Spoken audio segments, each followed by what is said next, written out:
In the heart of downtown Los Angeles, where neon lights flicker against cracked sidewalks, stands a hotel with a history soaked in darkness, the Cecil Hotel.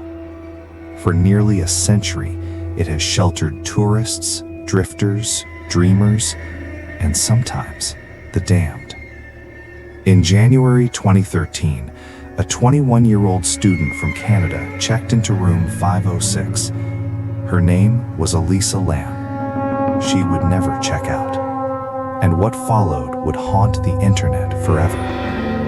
Elisa was a student at the University of British Columbia, bright, introspective, quietly poetic. She was traveling alone along the West Coast, documenting her journey on Tumblr. San Diego, Santa Cruz, Los Angeles. She wrote about books, loneliness, identity.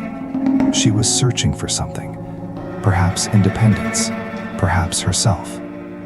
On January 26th, she checked into the Cecil. Affordable, central, unassuming. But the building carried a darker legacy.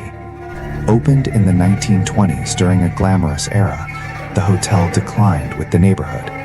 Over decades, it became linked to crime, violence, and tragedy. Serial killers had stayed there. Suicides occurred within its walls. By 2013, part of the hotel served budget travelers, while long-term residents occupied other floors. Two worlds, one building, and Elisa walked into the middle of it. On February 1st, she was scheduled to check out. She didn't. When she stopped calling home, her parents alerted authorities. The LAPD searched the hotel. Days passed without answers. Then police released surveillance footage from inside an elevator, time-stamped February 1st. The video is unsettling. Elisa enters and presses multiple buttons. She waits. The doors don't close.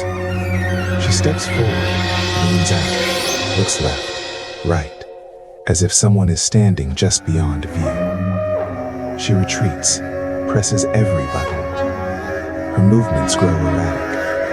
She hides against the wall, peeks out again. Her hands move in strange, deliberate gestures, as though speaking to someone unseen. The doors remain open, unmoving, as if refusing to leave. Finally, she walks out of frame. The doors close. She is never seen again. Nearly 3 weeks later, guests complained of low water pressure and a strange taste. A maintenance worker inspected the rooftop tanks. Inside one of them, he found her. Elisa's body was floating in the tank that supplied water to the hotel. She was naked. Her clothes were in the water with her.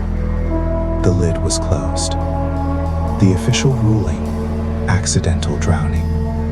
The Los Angeles County coroner determined she likely experienced a manic episode related to bipolar disorder. There was no evidence of assault, no confirmed drugs or alcohol. Yet questions lingered. How did she reach the roof? Why were the tank lids closed?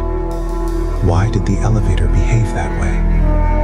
Access to the roof was reportedly alarmed, though testimony later suggested the system wasn't always functioning. Fire escapes and external routes existed.